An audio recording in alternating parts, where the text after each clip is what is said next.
Bro, they saying that T Grizzly got his own auntie whack, bruh, because she owned his music. But this is all conspiracy. Detroit Hits posted about it. Hookah Anonymous posted about it in a full video. But search up Detroit Hits on Instagram.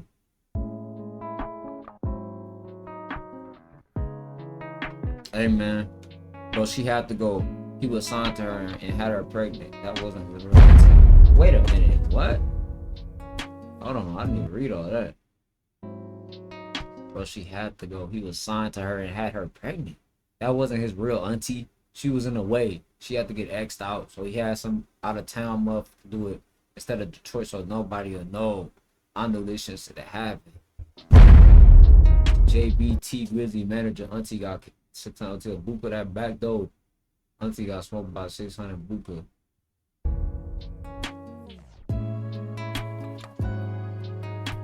Buka walking around with mops. Buka. Fuck, you know that everybody who killed everybody and popped everybody, but y'all don't know how 600 got down on Auntie though. Your face. Show your face, please, with sugar on top. So that wasn't his auntie. This probably an older lady. My family friend or some shit. Probably wasn't his real auntie. Hey, what's up, y'all? Y'all know my slogan. I don't know it all, but I know what I've been I know what I've been through. Bro, now, before we get into this video, Yeah, make sure you check us out on Patreon at www.patreon.com/hookah_anonymous. You guys been telling us to create one for the longest, so we recently created a community where we will just cause somebody rich and famous, bro. I be wondering. I be like, bro, why niggas ain't get their health right? Niggas be rich as hell sitting on the game. You created an ecosystem on the game and got rich. Shit, that's cool. Traveled the world, did all this shit. But nigga, why you still get your health right? You know what I'm saying? Hey, niggas be fighting demons. I'm doing certain shit. They gotta keep eating. He gotta keep eating to feed the demons. Videos that we can't share on YouTube due to their guidelines. We'll also be dropping the latest to there first, behind the scenes information that you wouldn't find anywhere else on our socials. So make sure you become a member, and after you do that, head over to our official Instagram page at hookah_anonymous and follow us there. Near the now, without further ado, let's get into what you guys came here to see. Now, it done got real weird in the music industry once again, but this time something ain't making sense. Now, it's one thing to call us a conspiracy theorist, but what do you call the police that charge a man for the unaliving of someone close to someone that you are friends with? Confusing, right? Okay, let me break it down in layman's terms real quick. Let's say your auntie gets unalived in a drive-by that supposedly you was the target in, and when the police do their investigation, it comes back that the shooter is affiliated to someone you know. So basically, no matter how you cut the corners of this situation, it's a crazy situation no matter how you look at it, because it's either one, your homeboy tried to take your life and you didn't know, or two, your homeboy tried to take your life but ended up unaliving your aunt, or three, you sent your homeboy to set everything up and now it's all coming to light. It's one of those three things, and either way, it paints T Grizzly in a bad light, because now that try to nail T Grizzly when he cool with Buka and them, and come all the way to Detroit at that. That don't make no sense. Who more comfortable to slide in T Grizzly hood, and they from Detroit? Bro, ain't nobody from Detroit finna go slide on T Grizzly. I'm just gonna be honest, cause he got money, so he could get niggas dropped. He could figure out who it was, what happened, what car. You seen this car before? Like, niggas get toned in. Now they at your door, you get your ass popped, kicked though. You know what I'm saying? So ain't nobody in the D finna just come slide on T Grizzly and pop his shit up like that. Hell nah, unless they really feel like it ain't no repercussions with it. Like, that's why I feel like they did that to AJ, or they did that to certain people, because they be feeling like there's no repercussions behind certain shit. But like with Grizzly, I know he ain't going for that. And he like, what he one of them miles. Niggas in Detroit get down, bro. This shit ain't a game. Like, they be make it seem like Detroit super player and cool, but niggas be getting killed in Detroit, just like Oakland, just like Chicago. We know his own friend is behind the shooting, unaliving of his aunt. What do we do? If he keep kicking it with them, it's gonna look like he's the one behind everything. Or two, You just found out your own friend, someone who was an attendee at your wedding, was allegedly trying to take you out, or at least had something to do with it. And yes, I know everyone's innocent until proven guilty, y'all, but out of all the people in the world, why would law enforcement accuse 600 Woo? Now, before we get into the news that just broke, let's get into the details of what transpired so y'all can understand what's going on. Now, if y'all remember, T Grizzley's aunt/manager was shot and unalive during a drive-by shooting in T's hometown of Detroit back in 2019. According to reports, August 20th, 2019, at approximately 9 p.m., in the 3600 block of 3 Mile Drive, a black Chrysler 300 occupied by T Grizzley's aunt, Jabina Brown, aka JB, T Grizzley, and one other male was stopped at a location on 3 Mile Drive. When the driver exited the vehicle, shots were fired from an unknown location. Reports say T Grizzley's aunt was the only one that was hit during the shooting on her left side. And when she was taken by a nearby hospital, she was pronounced deceased. Now, we will learn that no one else was injured during that shooting except T Grizzley's aunt. Now, from the beginning, I always said that this shooting was suspect because it didn't make much sense, and it's actually similar to the Philly rapper YBC Duel situation, where he was shot and unalive as well. Whereas there's a drive-by shooting, and somehow shots are fired at the car, but some way they only hit one person. In the YBC Duel situation, whoever did it had to be a sharp shooter to shoot as much time. That's the thing about the Duel situation. I'm like, damn, they damn near sniped Duel. Like, that wasn't an easy kill, bro. It wasn't. Like, they went out their way to get Duel, bro. And you could tell there was some backdoor shit. Like, when I seen that video, I'm like, what the fuck? But then even the side that the shooter was shooting from, they said Duel was on the passenger side, behind the passenger side, but the shooter was on the driver's side. So how you ain't clapped the nigga that's, unless the whole back seat was empty? How you ain't clapped? But they said it was 4 people in the car. Like, I don't know, man. That Duel situation is weird to me. I don't know how he got that kill off. But you see how he was holding up that button when they was shooting. I ain't gonna lie, he was taming that button on that video. Them niggas was taming they did buttons, and bro. Only strike him as he sat in the back seat during the drive-by shooting, right next to the driver who wasn't hit at all. Not even a ricochet, a graze, nothing. And when it comes to T Grizzley's aunt/manager, it was basically the same thing, but who would ever think that it may have been an inside job? Well, according to social media, because we haven't been able to find an accurate arrest record due to us not being able to find 600 Woo's real name, but it said that while he was already incarcerated for an unrelated charge, he has now been charged with the unaliving of T Grizzley's aunt/manager in 2019. Shout out to Detroit Hits because they will post official court records stating that 600 Woo was arrested the same day JB was unalive and caught with the same firearm used in her shooting. In the court document, it'll say, quote, on or about August 20th, 2019, in the Eastern District of Michigan, the defendant Jermaine Whedon, knowing that he had been convicted of a crime punishable by imprisonment for a term exceeding 1 year, knowingly possessed a firearm, to wit, a Glock 23 40 caliber semi-automatic handgun bearing serial number PAZ363, said firearm having been shipped and transported in interstate commerce in violation of Title 18 United States Code sections 922 and 924. Now I'm assuming this is why people are saying that he was the one behind the shooting, or he's the one that they gathered for it, because he was caught with the same weapon that was used. So 600 Moo got caught in Detroit with the murder weapon. What are you doing in Detroit the day of this woman passing if you ain't got nothing to do with it? You should be in Chicago somewhere. Even if you was hitting the road or some shit like that, you need OT. Nah, not the day of. Hell no. Hell no. He tried to smack her, go back OT, and got caught. Whether they had information that he did it or not, surveillance, or he was snitched on, whatever the case may be, possession is 9/10 of the law. So if you got a weapon, let's say you didn't even do the crime. If you have the weapon that was involved in the shooting and you get caught with it, they're gonna assume that you was the one that did it. Simple as that. You know who did but it.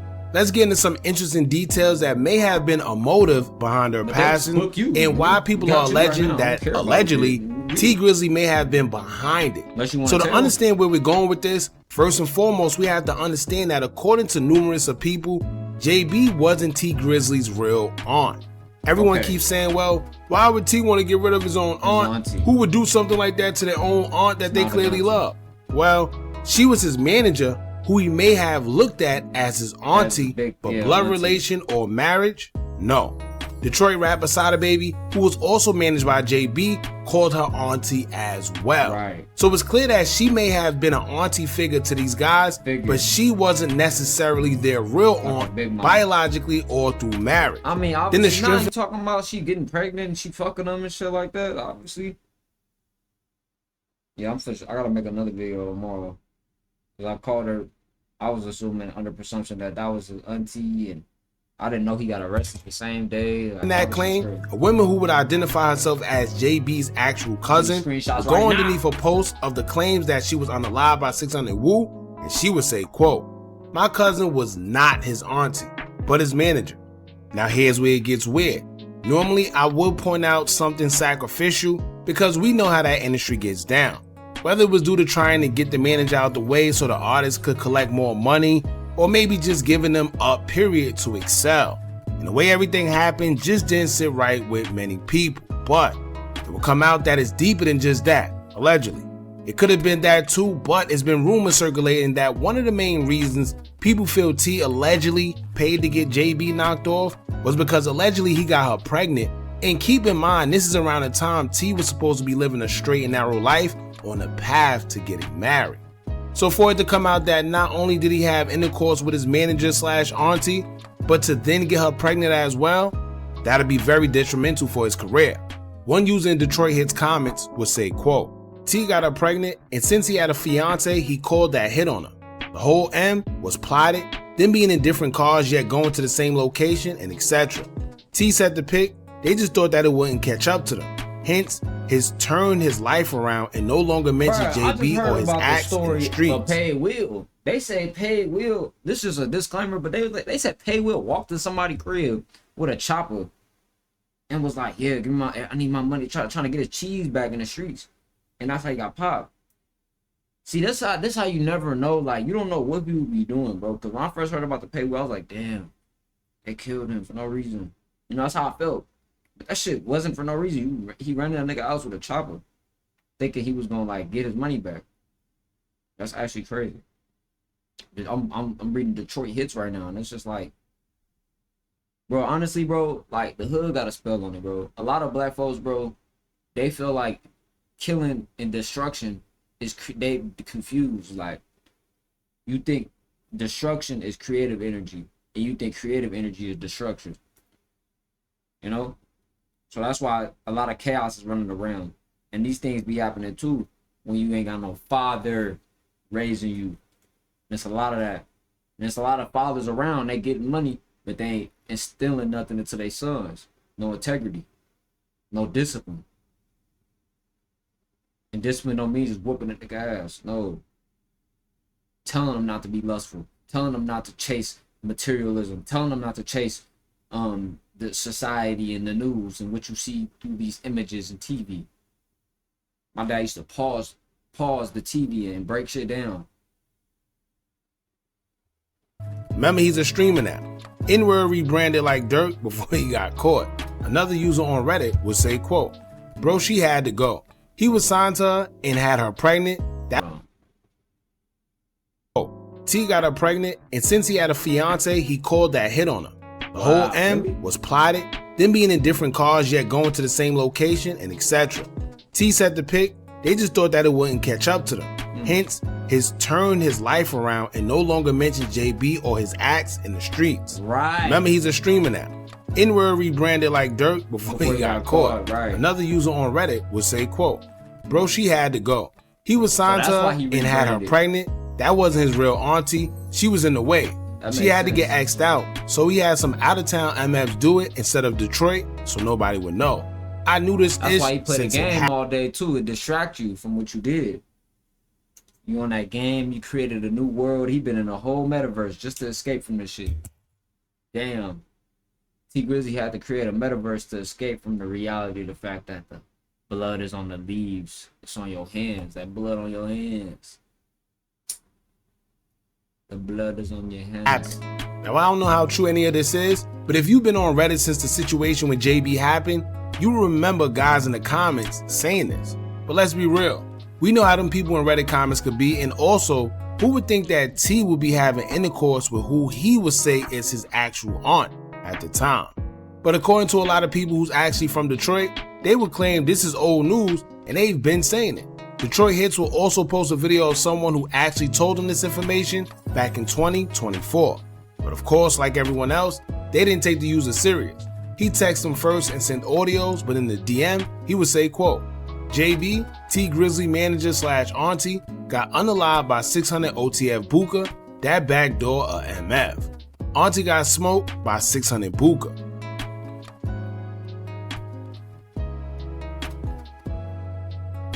Everybody on the east side know that, nigga. Them been facts, nigga. Fuck is you talking about? How you don't know? You mean? You know that everybody who killed everybody and popped everybody, but you don't know how 600 got down on Auntie though. Damn. Bro, what you nigga? What kind of crime reporter is you? You mean? Now he was a little off. I'm assuming when he said by 600 Buka, being that the affiliation between Buka and Wu, you know, them both being Chicago guys and 600, I guess that's what he meant. Who knows? But I told y'all before, a lot of times when y'all think that his blog is telling, most time the bloggers get the information from somewhere. Right. And usually the information is given by people who's close to the situation, who knows a lot, wants the truth to be put out there, but they don't want to be the ones to do it themselves. Usually people do that because they fear for their life or don't want to be labeled as a snitch or whatever. And it seems like that's what happened here, as you can see, because this person been called. Now, like I said earlier, some people are saying, oh, these guys clicked up and they ended up getting snaked. But what if it wasn't a snake situation, right? What if allegedly she was backdoored for a reason none of us know? Because guess what? Why else would a 600 member, or let's say coincidentally a 600 member, have a reason to unalive T Grizzley's aunt? Plus, they were in separate cars when everything happened, according to people. Some say they was in the same car, some say they was in different cars, who knows? But at the end of the day, what a coincidence that she was the only one hit out of that whole situation. Now that everything hit the fan, for public perception in his career, his best bet is to act like he's distancing himself from 600 Buka and anybody from Chicago and play the role as if he don't know what's going on. Because if he continues to have a relationship with any of them, it's going to make him look like he had something to do with his manager getting unalived. So he's screwed all across the board. And it's hard to believe that T didn't know what was going on, and even if he didn't, then now it falls on 600 Buka. You mean to tell me Buka didn't know anything as well? How? Who put 600 Wu up to this and why? And I'm telling you right now, if 600 Wu decides to talk, being that he's pretty much caught and gonna have to take the rap for this, then it's really game over. But at the end of the day, the ultimate question is, why would a Chicago dude want to crash out in Detroit? What's the reason? And I'm sure he's gonna have the answer to that question behind his motive eventually, so let's see what he does. Now, Mimo 600 will repost a picture of 600 Wu after the news will come out. Not sure what he meant behind that. But then also Detroit Hits will show that T Grizzley is actually following Wu now. And it's crazy because, now that I think about it, the family usually knows who the suspect is before it's released to the public. So I'm sure they knew ahead of time, but yet, he's still following him, and we still see Grizzly hanging with Buka. I don't know, y'all. Anyway, y'all let me know what y'all think about all this, man. Keep in mind, it's all alleged, and it's all for entertainment purposes only. Catch Glizzy merch is out now, man. I got the white colors coming soon, but so far we got the black tap, man. We got medium, small, large. Lock in, man. $45 a shirt.